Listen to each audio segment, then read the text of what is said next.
Bismillahirrahmanirrahim. Assalamualaikum warahmatullahi wabarakatuh.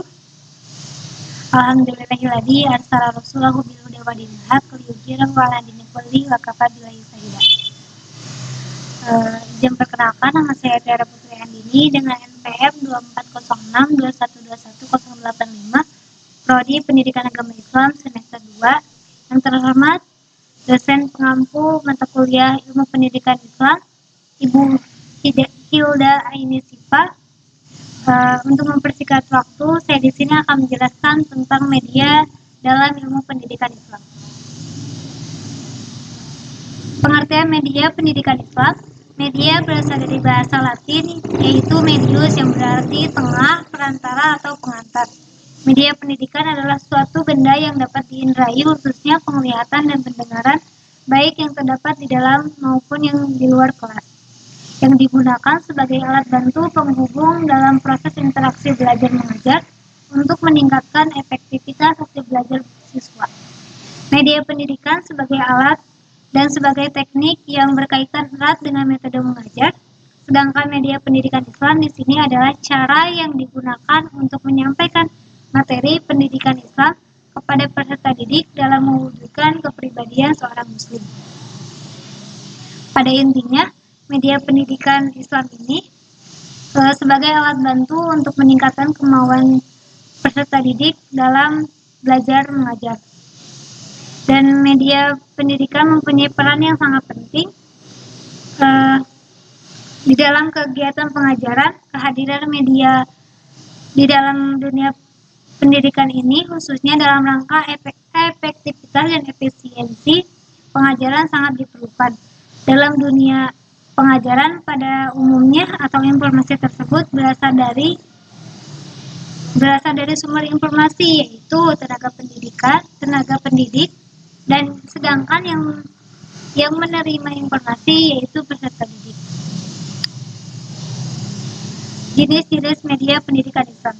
Menurut Zakiyah Darajat, media pendidikan yang berupa benda meliputi 1. Media tulis, yaitu Al-Quran, hadis, tauhid, fikih, sejarah. Yang kedua, benda-benda alam seperti hewan, manusia, dan tumbuh-tumbuhan. Yang ketiga, gambar-gambar yang dirancang seperti kaligrafi.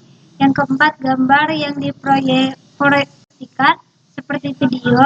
Yang kelima, alat untuk mendengar seperti kaset. Misalnya, kita ingin bercerita tentang cerita Nabi. Kita bisa mencari di internet untuk menayangkan videonya. Sedangkan alat pendidikan yang bukan benda meliputi 1. Keteladanan, 2. Perintah dan larangan, yang ketiga ganjaran dan hukuman. Yang ke-1, keteladanan. Pada umumnya manusia memerlukan sosok atau figur untuk menjadi suri tauladan untuk kita semua. Allah Subhanahu wa taala mengutus Nabi Muhammad SAW untuk menjadi suri tauladan bagi umatnya. Dan Allah Subhanahu wa taala juga menugaskan kepada para tenaga pendidik untuk menjadi suri tauladan untuk peserta didiknya. Sabda Rasulullah SAW yang artinya, perhatikanlah anak-anakmu dan bentuklah budi pekerti sebaik-baiknya. Yang kedua, perintah dan larangan. Seorang muslim diberikan oleh Allah tugas dan tanggung jawab melaksanakan peserta didikan, yaitu amar ma'ruf nahi munkar. Amar ma'ruf nahi munkar ini menjadi media pendidikan. Perintah adalah suatu keharusan untuk berbuat atau melaksanakan sesuatu. Suatu perintah akan mudah ditaati oleh peserta didik jikalau tenaga pendidiknya mentaati peraturan-peraturan yang ada. Sedangkan larangan adalah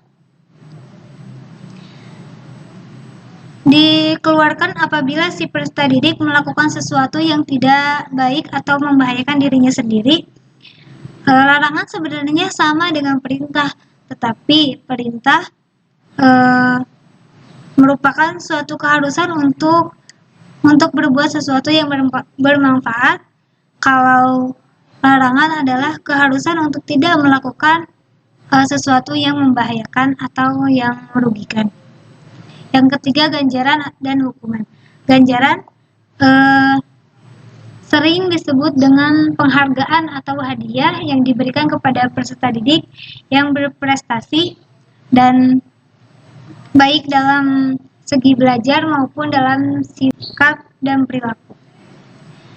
Sedangkan ganjaran adalah hukuman juga merupakan media pendidikan dalam Islam. Sedangkan hukuman juga merupakan media pendidikan dalam Islam.